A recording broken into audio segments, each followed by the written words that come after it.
मनोज जरांगेंच्या आंदोलनाला आणखी एका दिवसाची परवानगी। उद्याही आझाद मैदानात जरांगेंचं आंदोलन सुरू राहणार।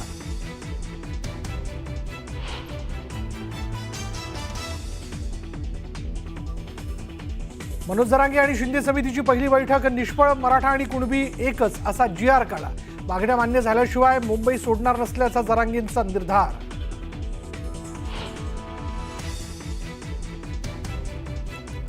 मनोज जरांगेंच्या भेटीनंतर शिंदे समितीने घेतली मंत्री राधाकृष्ण विखे पाटलांची भेट। मराठा आरक्षण उपसमितीची बैठक संपल्यावर विखे मुख्यमंत्र्यांना भेटणार असल्याची माहिती।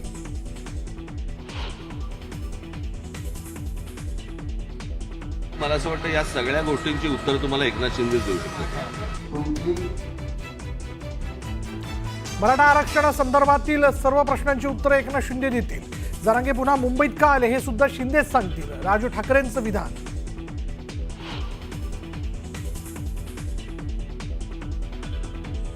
घटनेत बदल करण्याची भूमिका घेतली तरच मराठा आरक्षणाचा प्रश्न सुटू शकतो। तामिळनाडूत होऊ शकतं तर राज्यात का नाही? मराठा आरक्षणाबाबत शरद पवारांचं मोठं विधान।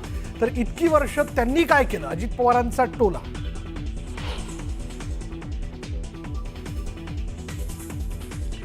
उद्धव ठाकरेंची जरांगेंसोबत अंबादास दानवेंच्या फोनवरनं चर्चा। तर ठाकरेंनी आंदोलकांना मदत करण्याचं आवाहन केल्याची संजय राऊतांची माहिती।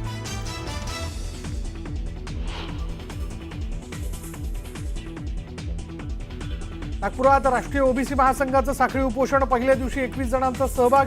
तर सोमवारपासून ओबीसी जिल्हाधिकारी कार्यालयाला निवेदन देणार। प्रकाश शेंडगेंची माहिती।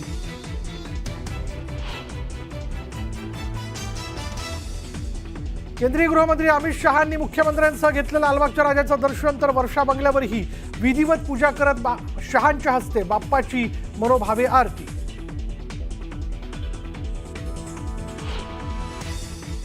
मी वाशिममधून आहे।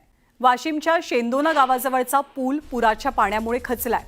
पोहरादेवी ते शेंदोना मार्गावरची वाहतूक यामुळे पूर्णतः ठप्प झाली आहे। वाहनधारकांना अनेक अडचणींचा सामना करावा लागतोय। दरम्यान तातडीने या पुलाची दुरुस्ती करावी अशी मागणी होती आहे। छत्रपती संभाजीनगरच्या जायकवाडी धरणातनं पाण्याचा विसर्ग करण्यात आलाय। यावेळी पुलावरनं एका कार चालकानं स्टंटबाजीचा प्रकार केला। स्टंटबाजीचा हा व्हिडिओ सोशल मीडियात व्हायरल होतोय। चोपडा तालुक्यामध्ये झालेला मुसळधार पाऊस आणि वादळामुळे मका पिकाचं मोठं नुकसान झालं। तर अनेक घरांमध्ये पुराचं पाणी शिरून घरगुती साहित्याचं नुकसान झालंय। त्यामुळे तातडीनं पंचनामे करून शेतकऱ्यांना नुकसान भरपाई मिळावी अशी मागणी होती आहे। वाशिमच्या कारंजा शहरात नालेसफाई न केल्यामुळे सखल भागात पावसाचं पाणी साचून राहिलं। त्यामुळे परिसरात चिखलाचं साम्राज्य पाहायला मिळतंय आणि नागरिकांचे तुफान हाल होतात। अकोल्याच्या पिंपळखुटा चांगेफळ इथे मन नदीपात्रात पोहण्यासाठी गेलेले 3 तरुण बुडाले। नदीला पूर आल्यामुळे पाण्याचा अंदाज लागला नाही आणि हे 3 तरुण वाहून गेले। यातील दोघांना वाचवण्यात यश आलंय। तर 24 वर्षीय करण वानखेडे हा तरुण पाण्याच्या प्रवाहात वाहून गेल्याची माहिती आहे। नांदेड जिल्ह्यामध्ये मुसळधार पावसामुळे जनजीवन विस्कळीत झालंय। 13 तालुक्यात अतिवृष्टी झाल्यामुळे मोठं नुकसान झालं। दरम्यान पालकमंत्री अतुल सावेंनी पूरग्रस्त भागाची पाहणी केली आहे।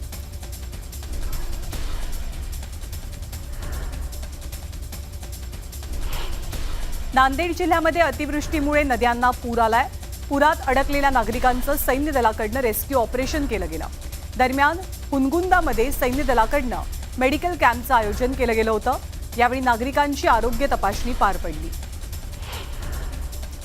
चंद्रपूरच्या भद्रावतीत जोरदार पाऊस पडला। डोलारा तलाव ओव्हरफ्लो होऊन परिसरातील घरांमध्ये पाणी शिरलं। यामुळे नागरिकांच्या धान्यासह साहित्याचं मोठं नुकसान झालंय। दरम्यान तातडीनं नागरिकांना मदत मिळावी अशी मागणी जोर धरली आहे। नांदेड जिल्ह्यामध्ये आलेल्या पुरामुळे अटकळी शिवारात मोठ्या प्रमाणात पाणी साचलेलं। या भागात झाडावर अडकलेल्या व्यक्तीचं प्रशासनानं बोटीद्वारे रेस्क्यू ऑपरेशन केलं आणि संबंधित व्यक्तीला सुखरूपपणे बाहेर काढलंय। मुळशी तालुक्यातील 50 गावांना पाणी पुरवठा करणारं मुळशी धरण 97% इतकं भरलंय। मात्र पावसानं विश्रांती घेतल्यामुळे मुळशी धरणाच्या सांडव्यातनं पुण्याच्या मुळा नदीकडे होत असलेला 1300 क्युसेक पाण्याचा विसर्ग पूर्णपणे थांबवला गेलाय। चंद्रपूरच्या औष्णिक विद्युत केंद्रातील 210 मेगावॅट क्षमतेचे 2 संच बंद पडले आहेत। तांत्रिक बिघाडामुळे संच क्रमांक 3 आणि 4च्या कोळसा हाताळणी विभागातील गॅन्ट्री खाली पडल्याची घटना घडली। सुदैवानं यात कुणालाही इजा झालेली नाहीये। सिंधुदुर्गातल्या करूळ गगनबावडा घाटात दरड कोसळली आहे। दरड कोसळल्यामुळे या मार्गावरची वाहतूक विस्कळीत आहे। ही दरड हटवण्याचं काम सध्या सुरू आहे।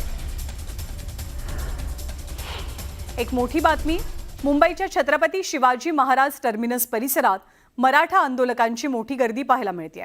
स्थानक परिसरात ठिय्या मांडून या आंदोलकांनी तुफान घोषणाबाजी सुरू केली आहे।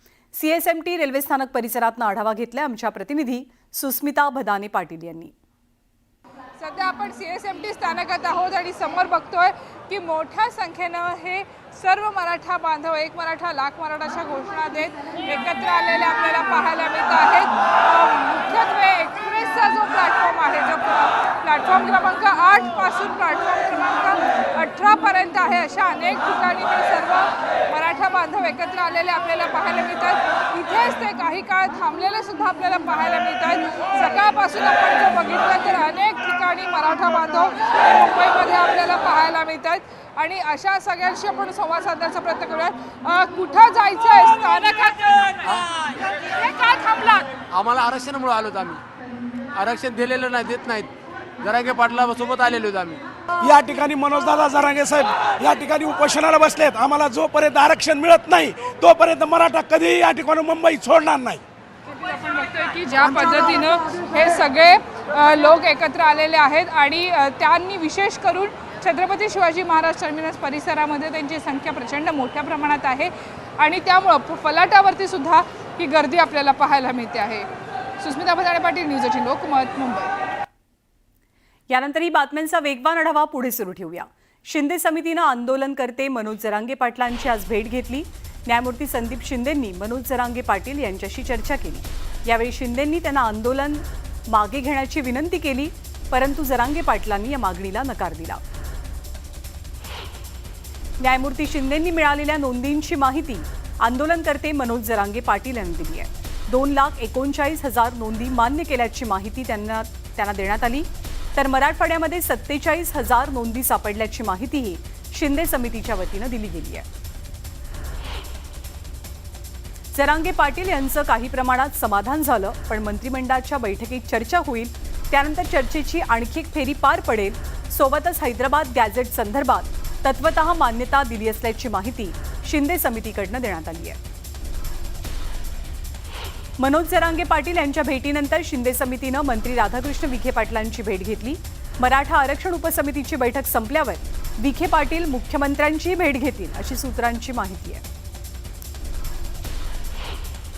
ओबीसींमध्ये 350 जातींचा समावेश कसा केला गेला असा सवाल मनोज जरांगेंनी शिंदे समितीला विचारला, तर मराठा कुणबी एकच आहेत, 58 लाख नोंदींचा आधार घ्या असाही आग्रह जरांगेंचा आहे। मराठा समाजाला कुणबी घोषित केल्याशिवाय मागे हटणार नाही असं मनोज जरांगेंनी शिंदे समितीला सांगितलं, तर आम्हाला 6 महिन्यांचा वेळ लागेल असं शिंदे समितीनं मनोज जरांगेंना उत्तर दिलंय। तर पुढच्या शनिवार रविवारी एकही मराठा घरी दिसणार नाही, तुमच्या हातात केवळ 6 ते 7 दिवस असल्याचं जरांगेंनी शिंदे समितीला सांगितलं। आदेशाची अंमलबजावणी झाल्याशिवाय मागे हटणार नसल्याचा निर्धारही मनोज जरांगेंनी व्यक्त केला। मनोज जरांगे पाटलांनी आज पुन्हा एकदा आझाद मैदानात पोलीस स्थानकात अर्ज दिलाय। बेमुदत आणि आमरण उपोषणाची सविस्तर माहिती पहिल्याच अर्जात दिलेली असताना रोज रोज अर्ज करण्याची सक्ती का असा सवालही त्यांनी यावेळी उपस्थित केला।